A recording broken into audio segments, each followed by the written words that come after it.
Assalamualaikum warahmatullahi wabarakatuh. Salam, Om Swastiastu, Namo Buddhaya, dan salam kebajikan. Saya Emilia Damayanti, mahasiswi Universitas Hasanuddin, Fakultas Matematika dan Ilmu Pengetahuan Alam, Program Studi Sistem Informasi, NIM H07 1211009. Saya membuat video ini untuk memenuhi tugas mata kuliah pengantar Sistem Informasi. Pada kesempatan kali ini, saya akan membahas mengenai tipe-tipe sistem informasi manajemen. Tipe-tipe sistem informasi manajemen ada 5. Yang pertama yaitu sistem informasi akuntansi, yang kedua sistem informasi keuangan, yang ketiga sistem informasi pemasaran, yang keempat sistem informasi produksi, dan yang kelima sistem informasi sumber daya manusia. Masuk ke bagian pertama yaitu sistem informasi akuntansi. Sistem informasi akuntansi atau SIA adalah sistem yang dirancang untuk mengumpulkan dan menampilkan informasi akuntansi, sehingga akuntan dan eksekutif perusahaan dapat membuat keputusan yang tepat.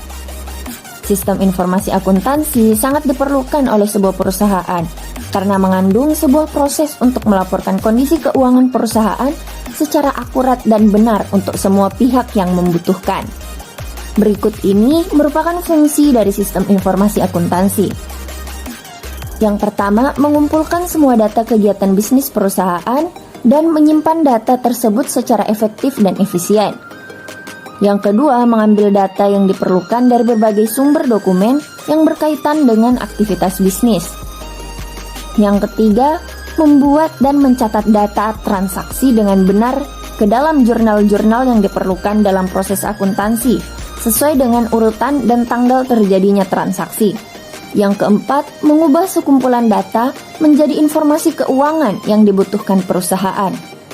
Dan yang terakhir yaitu sebagai suatu sistem pengendali keuangan, agar tidak terjadi suatu kecurangan. Berikut ini tipe data pencatatan akuntansi. Yang pertama ada jurnal. Jurnal terbagi 4, yaitu jurnal penjualan, jurnal penerimaan kas, jurnal pembelian, dan jurnal pengeluaran kas. Nah, yang satu lagi ada buku besar. Buku besar memiliki 2 jenis. Yang pertama buku besar piutang dagang, yang kedua buku besar hutang dagang. Masuk ke bagian kedua yaitu sistem informasi keuangan. Sistem informasi keuangan adalah sistem informasi yang dirancang untuk menyediakan informasi mengenai arus uang bagi para pemakai di seluruh perusahaan. Sistem informasi keuangan merupakan bagian dari sistem informasi manajemen yang digunakan untuk memecahkan masalah-masalah keuangan perusahaan. Lanjut ke bagian ketiga, yaitu sistem informasi pemasaran. Sistem informasi pemasaran adalah salah satu sistem yang ada di dalamnya menganalisa dan juga mengukur informasi pemasaran yang dihimpun secara terus-menerus dari berbagai sumber perusahaan.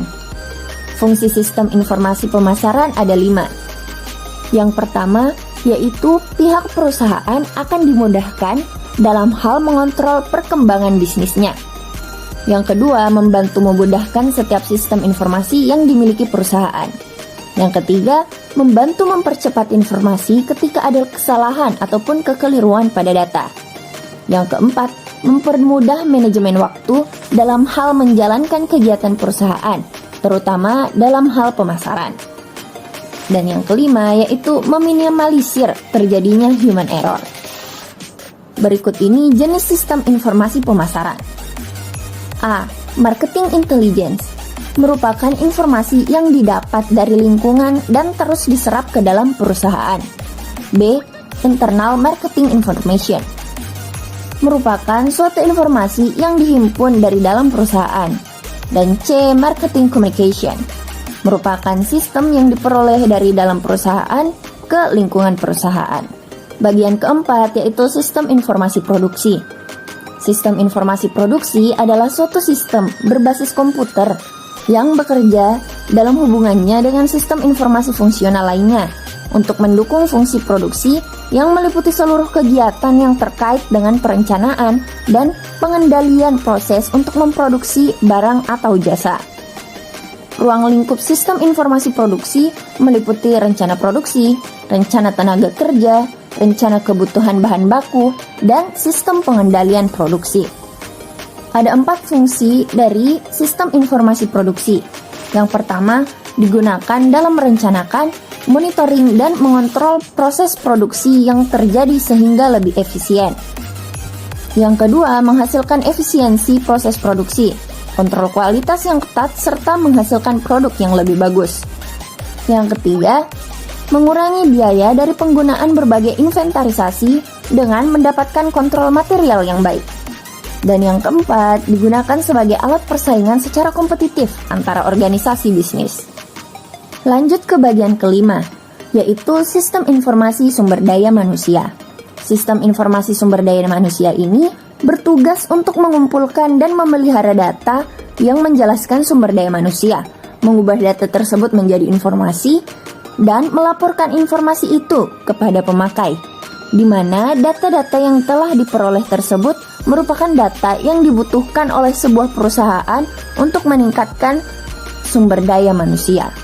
Fungsi-fungsi dari sistem informasi sumber daya manusia. Yang pertama, untuk perekrutan dan penerimaan atau recruiting and hiring. Yang kedua, sebagai pendidikan dan pelatihan. Yang ketiga, untuk memanajemen data. Yang keempat, sebagai penghentian dan administrasi tunjangan. Itu saja yang dapat saya sampaikan. Terima kasih atas perhatiannya. Wassalamualaikum warahmatullahi wabarakatuh.